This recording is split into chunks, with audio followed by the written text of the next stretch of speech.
Peter Taylor. I'm the president of the ECMC Foundation, and I graduated from the Fellows Program here in Los Angeles in 1981. I think let me see. When was the aha moment for me in my Coro experience? It was later in the year. I think I, like a lot of Coro Fellows, reached that point in midway through the year in December, January, where I was saying, oh my God, I can't figure out what I believe anymore and what I think anymore and how I'm going to work on projects. I was just kind of confused. And it was later on in one of my projects when I think I started kind of asking questions that were much more precise, much more focused, and as a result elicited much better information. And I started realizing, the who, what, when, where, how, when properly employed, really does help. And so for me, I had classmates who kind of probably were much further ahead of me, but probably March or April when I kind of said, hey, I think there's something to this. Oh, Coro has come through for me many times since I've graduated. There are a few lessons you take from Coro, right? That how to get good information, good unbiased information, is critically important. Doesn't matter what you're in. I've had the fortunate privilege of working in a variety of different fields since I graduated from Coro. Worked in government and politics and telecommunications, and did a big chunk of my career in investment banking, and then most recently higher education and philanthropy. And getting good unbiased information is relevant no matter where you are. And the ability to ask the who, what, when, where, how questions and do it in a way that's non-threatening so the people you're working with feel like they can share open and honestly with you is critically important.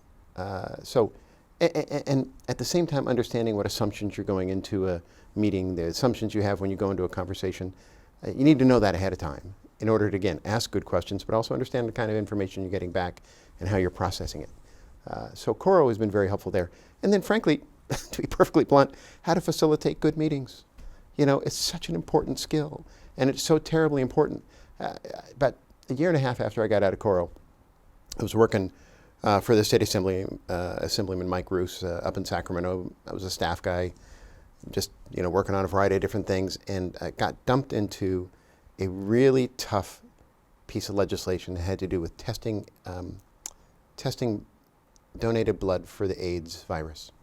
And so again, this is the early 80s when people were going crazy about AIDS, and here was this test that allowed us to understand whether or not a pint of blood donated from somebody was infected or not. And we were just trying to put in place a good program that would allow the hospitals and healthcare professionals to understand, hey, can they go forward and transfuse somebody with this blood or not? And we had to move this in rapid fire succession, and it was like bringing in experts from all over the state every single week to Sacramento for about 12 straight weeks, hashing over the legislation, working through the politics. And I had to run the thing, and really, when it came right down to it, it was like facilitating a Coro group meeting every single day for 12 weeks. But I had had such great practice when I was in Coro that frankly, it didn't faze me. And we moved that legislation through, got it signed by Governor Duke Majan, and got majority votes, bipartisan votes in both houses. But it was a great experience, and it really harkened back to what it was I learned in Coro. And then, later on in my career, when I was in investment banking, had the privilege of being hired by Treasurer Phil Angelides and Governor Arnold Schwarzenegger on an appointment to deal with the state's budget challenges in the mid-2000s.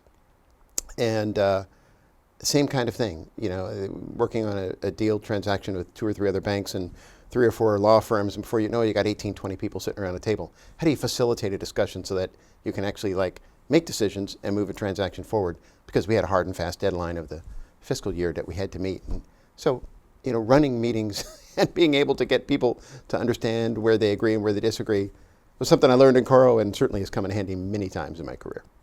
Fondest memories of the Coro experience, and actually my classmates. I formed great bonds with a number of my classmates that still exist today.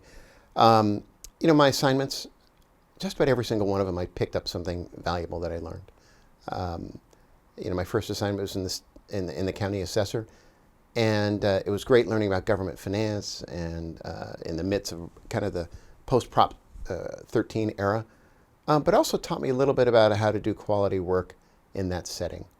I was no longer in a classroom where I could submit something that I thought was adequate. I learned the harsh lesson kind of early, that if it's a professional report, they expect certain kinds of standards. And the first time I did it, I didn't meet them. Better to learn that lesson when you're in Coro than later on in your career where, the consequences are real and severe. So those are some of the things I remember. Well, I was very fortunate. I had two terrific trainers, Jim Schoening and Paul Van Deventer, who displayed far more patience with me than I frankly deserved. And then I had a great group of Coro classmates from whom I learned a lot. And since then, having stayed in touch, on and off with the organization and had the chance to work with, terrific graduates like Robin Kramer or Rich Lichtenstein, and, the list goes on and on and on. I've been very fortunate just to be part of this Coro family and this Coro network. Oh boy, that's a loaded question.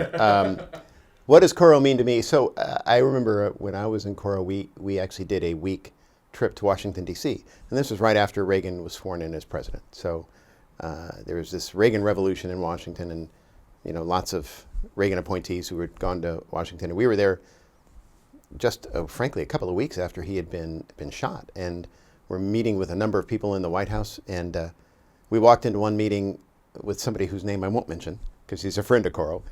And he sat down with us and said, Coro, doesn't that stand for Communist Organization for Revolutionary Overthrow? And we're like, no, I don't think so. Maybe he knew something and we didn't know. Turned out, of course, he was just pulling our leg. But for several years, I was like, oh my gosh, I hope that was not the case. Since then, Coro has come to learn from me, really, Coro, because the letters don't stand for anything, people can interpret it a lot of different ways.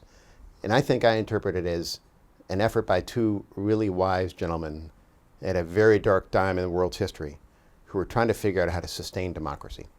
And I think one of the aha moments for me, I kind of got it. Okay, World War II, Nazism, imperialism from Japan, just a lot of threats to world peace. Democracy was the solution. Okay, so you kind of understand from a 30,000 foot level, wow, Coro made sense. Fast forward to the 1980s when I was going through the program, it's so easy to take for granted everything we enjoy because of the democratic form of governance that we live in. And yet, Coro kind of teaches you how fragile that is too, about how great empires have come and go, for thousands of years. There's going to be some country, some empire that's on top, and then for some reason it topples and is no longer on top, no longer considered great, no longer the kind of institution that its people want to sustain and protect. What causes that? And what is it that might cause our form of democratic governance to weaken?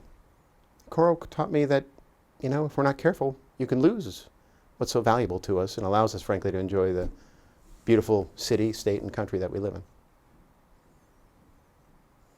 The potential I see for Coro is really creating a cadre of people who may not necessarily agree issue by issue, Republicans, Democrats, conservatives, liberals, but who fundamentally want to strengthen the way our system works, fundamentally want to make sure that democratic form of governance benefits everybody. And then, there's going to be lots of ideas about how to do that and how to achieve it, but ultimately, if that's the end goal, and as Coro kind of helps train people who are active in public affairs arena with their eye on that goal, it will only help strengthen the greater community fabric here in Southern California and beyond. So, my hope is that regardless of the type of Coro program and regardless, again, of one's personal affiliations or issue preferences, that people will understand and appreciate that democracy is fragile. And you need people who are practitioners and committed to its sustainability.